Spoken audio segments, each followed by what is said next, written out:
Hey guys, welcome to Rosie's Dessert Spot. In this tutorial we'll be creating this really fun 3-tier elegant cake with lots of piped flowers.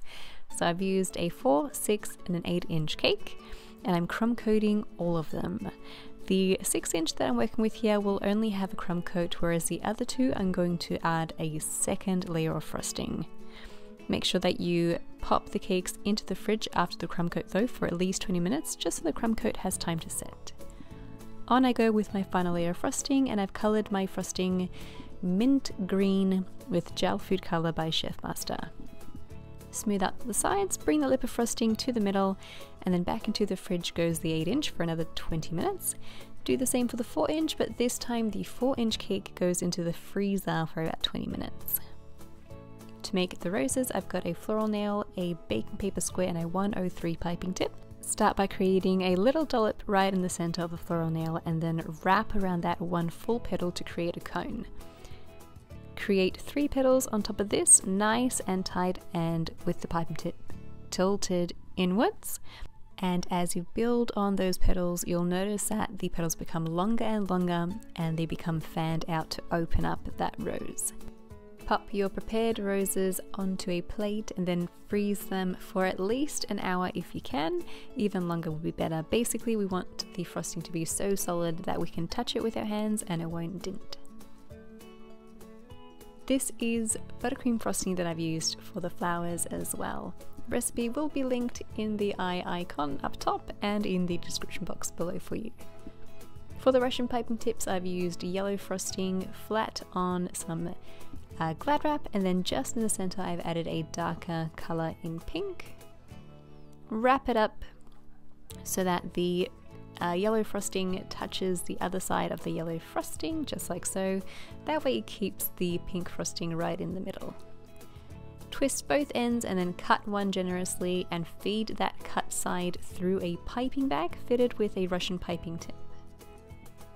Give it a good twist and then assemble your cake. I've used bubble tea straws, you could also use dowels that have been cut flush with the top of the cake. This is going into the 8-inch and also into the 6-inch, and I'm sticking my cake tiers together with a little bit more buttercream. For the 4-inch and the 6-inch, notice the cake boards are still attached underneath. This is very important when creating tiered cakes. I've started off with the Russian piping tip, and I'm creating little roses randomly all over the cake. And you can see here the pink coming through mostly in just the middle. Once you're happy with the amount of piped roses you have on there, you can pop on your 103 piping tip roses. I've stuck these on with a little bit of buttercream frosting just behind each rose. Fill in the spaces with some more Russian piping tip flowers, and then go in where you can't fit any flowers with a 6B piping tip and create little stars. For the finishing touch, go in with a number 352 piping tip to pipe in little leaves here and there. If you're enjoying these videos, feel free to subscribe. We do upload a new cake decorating tutorial every week. Let it set in the fridge in the meantime, and here I'm just going to prepare the fondant decoration. So I've used strings of pearls here. I've got some pink fondant and I'm pressing it into the pearl mold. I've added a little bit of cornstarch so that it doesn't stick to the mold and it comes out easily.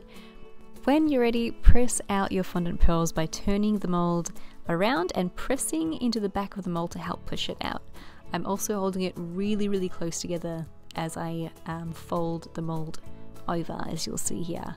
If you do this, it just makes it a lot easier to press out the pearls without it sticking. So nice and taut against the countertop.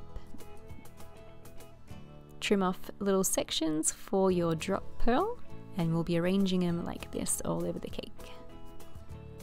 Add them to your cake with a little bit of water. I let mine rest on the countertop for about 15 minutes just so they held their shape better in that sort of curve that I've got going. And then add the drop string in between each of the crescent shaped pearls. And there you have your finished cake.